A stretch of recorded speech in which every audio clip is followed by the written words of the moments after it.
tous, bienvenue dans une nouvelle vidéo Booktube, c'est-à-dire une vidéo où je vous présente un livre et où je vous donne mon avis dessus.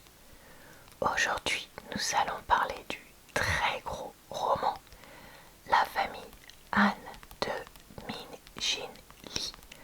J'espère que vous pardonnerez d'avance mes mauvaises prononciations, j'en suis sûre. C'est une fiction familiale de Coréens et descendants de Coréens aux États-Unis à la fin des années 90. Comme toujours dans ce genre de vidéo, je vais vous lire le résumé, lire les premières pages du roman avant de vous donner mon avis dessus. Vous pourrez retrouver sur ma chaîne, dans mes playlists Booktube, plein d'avis de livres différents, mais vraiment très différents, parce que je lis plein de types de livres. Donc n'hésitez pas à y jeter un œil, et je vous en mettrai aussi quelques-uns en barre d'infos, commentaires épinglés, et dans le i en haut de l'écran. Voilà, je crois que j'ai tout dit pour l'intro, donc on est parti pour tout ça. Fille aînée d'immigrés coréens, Kazei Han a été élevée dans le Queens, dans le respect des traditions et des valeurs de ses parents. Ils ont travaillé dur toute leur vie pour assurer à leurs enfants un bel avenir. Mais à 22 ans, Kazei, tout juste diplômée de Princeton, on dirait plutôt, bon je sais pas, n'a aucune véritable ambition professionnelle et ne rêve que d'une chose, faire partie de la haute société new-yorkaise. Au grand désespoir de son père, elle refuse son admission en droit à Columbia et se retrouve sans travail ni argent à Manhattan. Kazei est prête à tous les sacrifices pour pénétrer dans ce monde étincelant de privilèges, de pouvoir et de richesse, mais à quel prix? S'inspirant des grands romans victoriens, Min Jin Lee offre le portrait saisissant d'une jeune femme cherchant à s'affranchir de sa communauté, miroir d'une génération tiraillée entre le désir d'intégration et le poids des traditions. Eh bien écoutez, je trouve que pour une fois on a un résumé intéressant, incroyable. Lisons quelques pages de ce roman. Partie 1, chapitre 1. Les options. L'excellence n'est pas toujours un cadeau. Réputée pour la sienne, Kazei Han se sentait contrainte de choisir la voie de la respectabilité et du succès. Pourtant, seule la beauté et la connaissance la faisaient vibrer. Immigrée coréenne, élevée dans un sombre quartier ouvrier du Queens, à New York, elle entretenait des espoirs d'une destinée flamboyante, loin des peines du quotidien laborieux de ses parents, gérant un pressing à Manhattan. Kazei était particulièrement grande pour une Coréenne, un peu plus d'1,70 m, mince et très méticuleuse en matière de vêtements. Ses cheveux noirs étaient découpés aux épaules, elle se poudrait soigneusement le nez, et on ne la voyait jamais sans son impeccable rouge à lèvres bordeaux.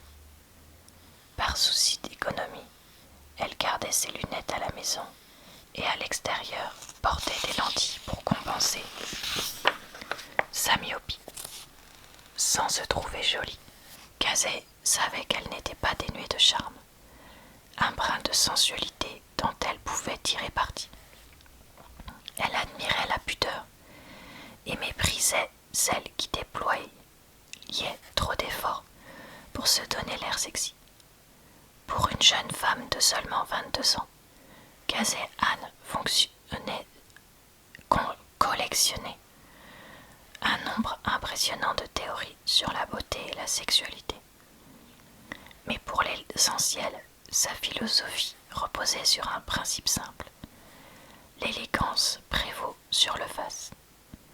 Elle avait lu quelque part que Jackie Kennedy conseillait pour se vêtir de s'inspirer d'une colonne de marbre, et Kazei suivait ce précepte à la lettre. Dans la spacieuse cuisine, au sol de lino du 3 pièces à loyer encadré de ses parents à Elmhurst. Casey détonnait avec sa chemise en lin et son pantalon en coton, toute de blanc vêtue, comme si elle s'apprêtait à commander un gin tonic sur un plateau d'argent. Assis à côté d'elle à la table en formica, Joseph, Anne, son père, aurait facilement pu passer pour son grand-père. Il remplissait un verre de glaçon pour son premier whisky de la soirée.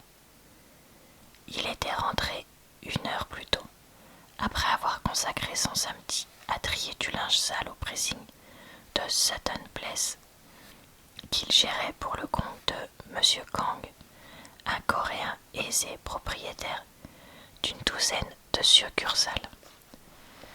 Joseph et sa fille Casey ne se parlaient pas. Il lui préférait sa cadette, Tina, finaliste au concours national du Westinghouse Science Talent Search dans son lycée matheux du Bronx, une écurie à futur Nobel, et désormais vice-présidente des jeunesses chrétiennes de la prestigieuse université du MIT. Tina était en premier cycle d'études de médecine.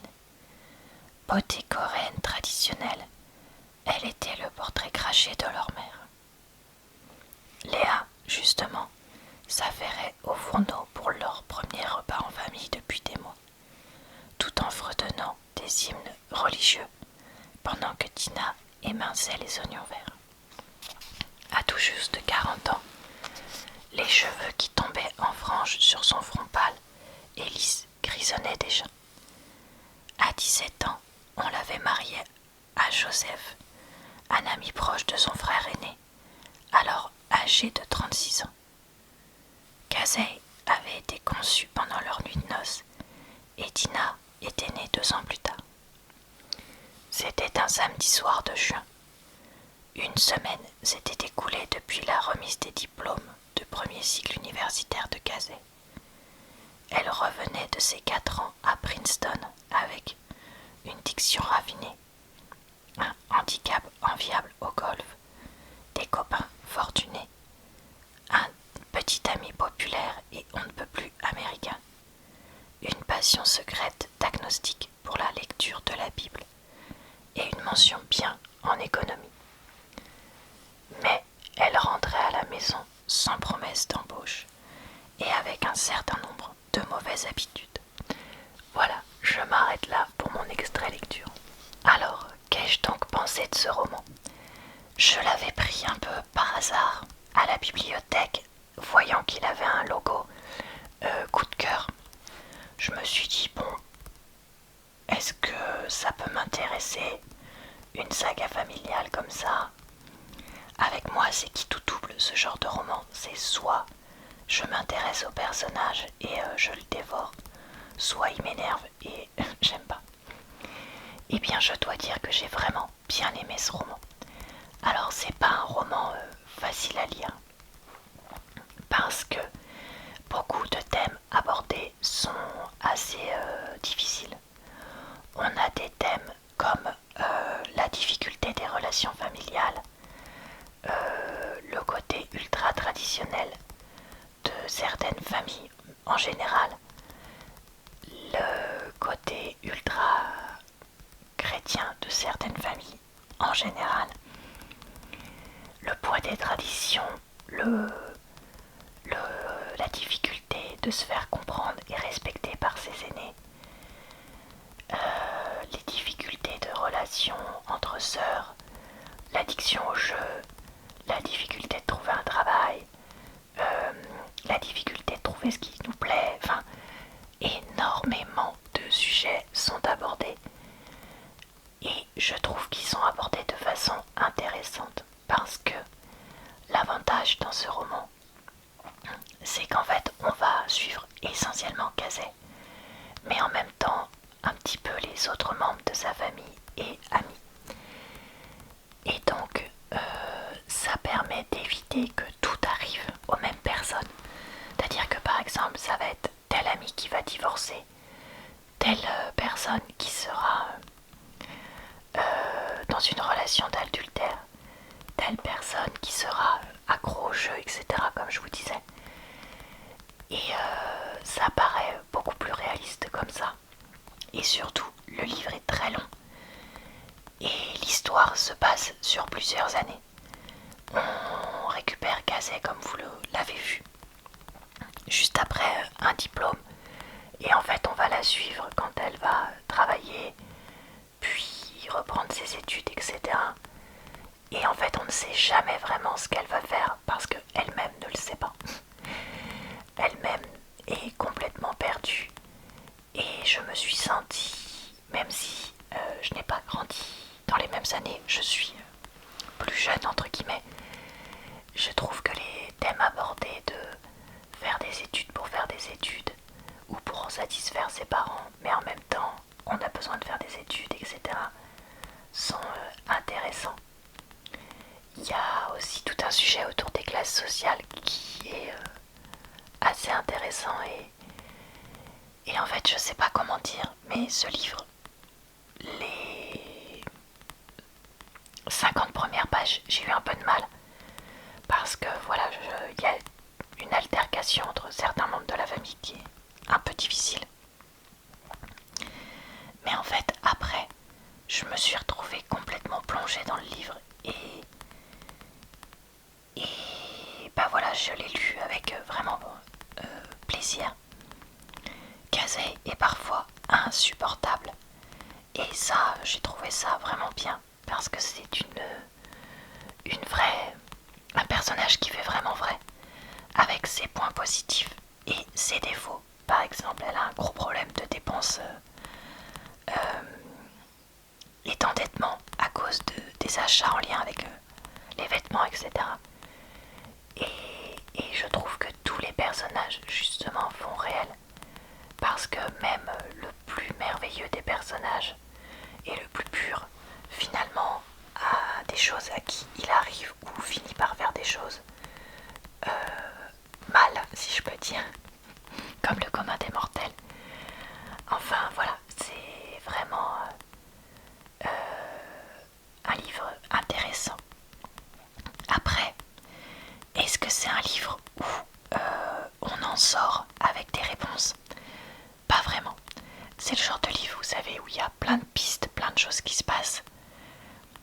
Mais c'est pas un livre où il y a une suranalyse des choses. Et en fait, c'est un petit peu à nous de voir les situations et de les prendre un petit peu comme des situations qui seraient comme si elles étaient arrivées à quelqu'un qu'on connaît ou à nous-mêmes. Et de réfléchir derrière à ce qu'on en pense. Il faut savoir que ça fait partie des livres qui n'a pas de fin, dans le sens où, oui, il y a une fin, le livre s'arrête. Mais c'est pas une fin genre, il s'est passé ça, et on s'arrête. C'est quelque chose de très, très, très ouvert. Et autant, d'habitude, j'ai vraiment du mal avec ce genre de fin. C'est pas ce que je préfère, j'avoue. Mais là, compte tenu du fait qu'on les a suivis pendant si longtemps, ces personnages, parce que bon bah vu la taille du livre, on le lit pas non plus en 5 minutes, hein. Ben je sais pas, ça m'a pas choqué. Voilà, donc c'est vraiment un livre que je recommande, particulièrement si vous avez autour de 25-35 ans, parce que je pense que c'est vraiment là que vous vous reconnaîtrez le plus en Kazé. Mais si vous êtes plus âgé, je pense que vous pourrez peut-être vous reconnaître dans d'autres personnages ou dans d'autres aspects de Kazé d'ailleurs. Et ça reste un livre vraiment intéressant. Je trouve que dit comme ça, on se dit « Oh, est-ce que ce sera vraiment quelque chose de bien ?» Mais voilà, moi je trouve qu'il y a vraiment ce truc qui fait qu'on rentre complètement dans l'histoire. Et j'ai vu que l'auteur a écrit un autre livre qui a eu plus de succès depuis. Et j'espère vraiment que je pourrai le trouver pour le lire dans les prochains mois ou dans les prochaines années. Voilà, voilà. Et bah écoutez, j'espère que cette vidéo vous a plu et aidé à savoir si ce livre était pour vous ou pour vos proches. Je vous retrouve très vite dans des prochaines vidéos d'Avis de Livres. Je vous souhaite une bonne soirée une bonne nuit ou une bonne journée. Je vous retrouve également pour d'autres types de vidéos sur cette chaîne et de temps en temps sur ma chaîne secondaire et mon compte TikTok. Je vous dis donc à très bientôt dans une prochaine vidéo.